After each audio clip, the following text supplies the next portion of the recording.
This is Curtis coming at you from Ace Per Head Studios, once again, ready to do some football talk. Today, I'm going to talk about the New England Patriots. As a Dolphins fan, hurts. As a football fan, it is very fun talk. Now, we know the unexpected loss with the fumble by 1 point, that hurt. But if I was a Patriots fan, I'd be very happy with the direction of my team. And one loss is a grain of sand on the beach compared to what we got to see with Mac Jones. Now, there's a lot that still needs to go into evaluation, but preseason, each game looked pretty much the same, and it all looked the same as week one. And that's a great sign. Consistency of tape is how you evaluate. Not one game, not one play, over time. And what we're getting right here is just sheer consistency. And that is key to success in the NFL. So, bottom line is, I'm, like I said, Phins fan. Patriots had us dead to rights. That fumble was the game. Slowly but surely, you guys were wrapping around us. Now, I could feel the suffocation. That Tua pick, the drive down the field, it hurt. That fumble, while rare, and you could say it's fluky or lucky or whatever, it's basically what the Patriots, you guys have been doing forever. Allowing teams to beat themselves. And the reality is, if it wasn't for that and the penalties, you guys would have won. When you go down the list, you check off every single box. And it was in the Patriots' direction just about. Except for turnovers and penalties. So you look at time of possession. 23-17 to you guys, 36-48. I mean, it was literally a quarter your defense had off. The Dolphins' defense played an extra quarter. That's tremendous. Plays 52-70. Yards 259 to 393. Rush 71 yards to 125. That's a recipe for victory. If I looked at that, you'd say, oh, they won. But the thing is that this is going to allow you to win through the season. This is a long season, extra long. Your defense had a quarter off. The more games you have like this, the more fresh you're going to be later in the season. Conversely, for my Dolphins, who I'm a little concerned with, they need to get that time possession back because that's a quarter of play extra, and it's going to mount. So I'm not going to say you guys are the greatest things since sliced bread because week to week the NFL changes. I'm not going to say my Dolphins are the greatest things since sliced bread because week to week it changes. But throughout all this, it's clear that Mac Jones is consistent and looking to be an absolute steal. Absolute steal. Been on the wagon since before you guys drafted him. Knew he was going to you. Didn't think that you would get him at 15. I thought you'd have to trade up. The fact that you got him at 15 is unbelievable. And you look at it, he was the best quarterback out of the draft in week one. Now, that could change. That could easily change. But what this kid did was very impressive. So I'm going to do a little film study. Take a look at him. You know, they say he's got the dad bod. He's the boy next door. He's got a little Rain Man. I don't care what they say about him. This guy's got balls of steel and a heart of a lion. And he is a gunslinger. And you're going to see by this film that this kid is out to be great. So let's take a look at the film and see what we see. All right, we're going to take a look at Mac's ability to stand tall in the pocket, have balls of steel, and deliver with accuracy. Look at this. Getting jostled, pulled down, and the ball location is perfect. Out in front. Again, hands in the face, able to throw over, able to clear the defenders time and time again and deliver accuracy and ball location. Again, getting hit in the chest here. He has the side throw, but it it's right in the perfect spot again and again. And that's consistency in film evaluation is critical. Again, Mac, you can see right here, the pressure's coming. He's falling away. Now, I don't know. He looks like he intended for the receiver to keep going, and that's where the ball misses here, but the receiver decides to settle down. But if he had kept going, that would have nailed him right in the chest. So this looks like more of a misunderstanding, miscommunication between the receiver and Mac. Look at this. Traffic all around, and watch the delivery of this. Perfect. I mean, it was great coverage that stopped that pass. But look at all this traffic. You don't see him running. You don't see his platform melting away. He's got to throw over the defender.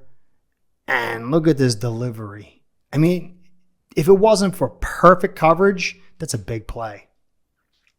And so you were seeing such stark consistency. And that's the thing I love most about Mac Jones, is consistency. Again here, his location. I just want to put some on because this was just a nice, great catch, but great location. Again, more defender in his. He knows this guy is coming. And he can begin to move and start falling away, but he delivers and then falls. And look at the accuracy right there. That is excellent for week 1 starter, rookie. Standing tall, and that's critical. That shows that's a QB. That is what it takes to be a real NFL QB. Heart. Look at this. Right in his face, and he's not flinching. And watch this ball get delivered. How big a play was this? Excellent. I mean, you can't knock this. Look at this. Falls away the very last second and delivers perfect accuracy. We're going to keep going with this too. Just one after another. Now, this is just, I mean, that's sweet ball. Perfect. Instead, it's not inside. It's not directly in front of him. It's over the outside shoulder, so he's getting it, nobody else. Just drops it right in a basket. And again, there's pressure. He sees these guys coming, and he's got to take the hit, but he delivers. Look at that. He really wants to be great. Again, he has more pressure. Look right in his face. What do you do? Flinch? Start running? Nope. Look at that delivery. Perfect. High and in front. Doesn't get much better than that. I mean, look at this. You gotta respect that. And that's what it takes to be a pocket passer, especially in the modern age. You're gonna have to look at this. Pressure, and he's just got the ability to be accurate. But he's not like a piece of wood that's going to take the beating. He's not a punching. He knows how to fall away. He knows how to protect his body. But he doesn't sacrifice accuracy. And that's just this is really, really good. This is really, really good. For you guys, supposedly the worst quarterback in the draft. Anyway. So, as a pocket passer, it's critical to handle the fire, to stare down the barrel, deliver the ball, take the hit, all that other stuff. But his ability to throw off platform, to throw at defenders in his face, to throw getting hit, about to get hit, and his ability to not sit there like a wooden dummy and take the blow, but to kind of deflect some of the hit, shows this kid is looking real good. And he was delivering with accuracy and ball location. That is not easy. Now, again, it's a sauce. Quarterbacks aren't great alone. The offensive line did help. But to his favor, Brown was out. And Haran wasn't good. Jones had 19 pressures compared to his 13. So the offensive line definitely helped. The run game, the play action, the play calls, the designs of the plays. I never really studied the designs of your plays. This playbook has been worked and reworked and pretty much mastered for 20 years.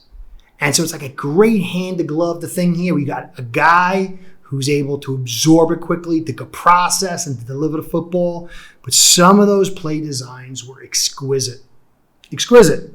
And so all this comes together for Mac to play a top defense that was playing bend but don't break, or AKA over zone coverage, allowing a lot of these passes to be completed, but it wasn't, you could see in that tape, it wasn't always him just handing off to cheap passes. Okay, so he had 5.3 seconds release time, 102 quarterback rating, 74.4% completion percentage. Those are known facts. But what's not really talked about is the expected completion percentage, which was 69.5. He overcompleted by 5%.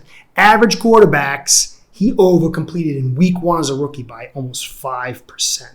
He was 4 of 6 from 10 to 19 yards, 20 plus 3 of 4. This kid had a day. Still got to see. Teams will catch up, what will happen in the future.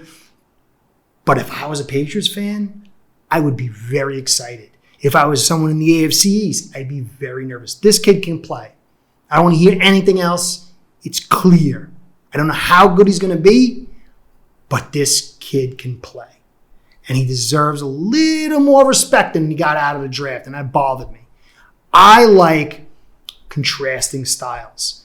I like quarterbacks who can run. I like quarterbacks who can run and throw. I like quarterbacks who run a little bit but throw. I love pocket passes. That's what I grew up with. I like the whole smorgasbord. I like different kinds of defenses, different kinds of offenses. Contrasting styles make for exciting film study and exciting games. I love what the Patriots are doing from a football standpoint of going back to the past, running the football, playing tough defense, and having a pocket passer. It's great. Not for my Phins. I don't want you guys to do well. But as a football fan who loves the game, I love that this is showing that there are other ways to do business in the NFL. It's not all just glory boys, spread them out stuff.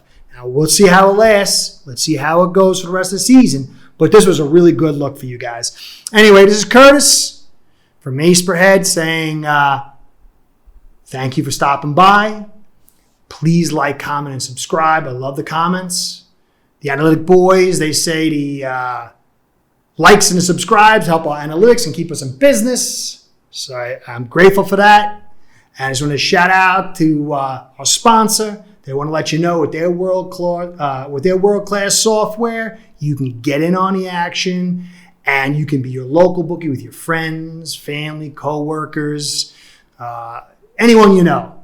They're the best sponsors. Ace Per Head takes care of me. This wouldn't be even happening without them. So I'm just really grateful, and they're fantastic all the way across the board. So this is Curtis saying thank you. Catch you next time. Be well.